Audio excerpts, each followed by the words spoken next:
ನಮಸ್ಕಾರ.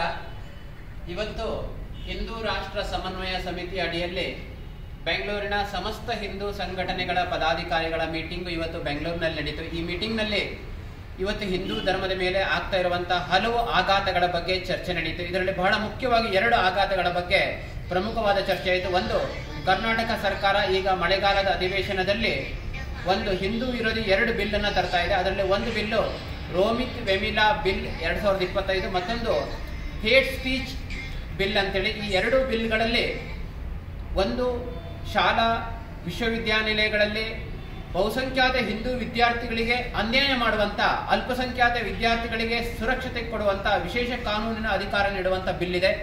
ಇದು ಅತ್ಯಂತ ಒಂದು UPA ಕಮ್ಯುನಲ್ ಬಿಲ್ ತರುವಂತ ಏನು ಷಡ್ಯಂತ್ರ ಇತ್ತು, ಅದೇ ತರ ಒಂದು ಷಡ್ಯಂತ್ರದ ಬಿಲ್ ಅನ್ನ ಕರ್ನಾಟಕ ಸರ್ಕಾರ ಈ ಮಳೆಗಾಲದ ಅಧಿವೇಶನದಲ್ಲಿ ತರ್ತಾ ಇದೆ.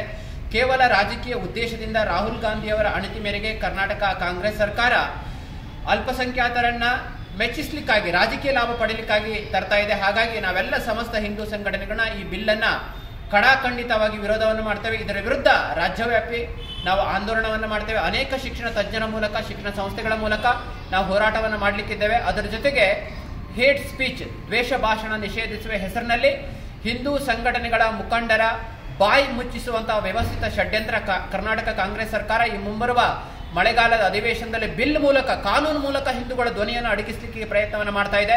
ಈ ಬಿಲ್ ಅನ್ನು ನಾವು ವಿರೋಧವನ್ನು ಮಾಡ್ತೇವೆ. ಇದರ ವಿರುದ್ಧವಾಗಿ ನಾವು ಬೃಹತ್ ಅಭಿಯಾನ, ಪ್ರತಿಭಟನೆ, ಆಂದೋಲನ, ಸತ್ಯಾಗ್ರಹವನ್ನ ಮಾಡಿ ಕರ್ನಾಟಕ ಸರ್ಕಾರದ ಹಿಂದೂ ವಿರೋಧಿ ನೀತಿಯನ್ನು ನಾವು ಖಂಡಿಸ್ತಾ ಇದ್ದೇವೆ.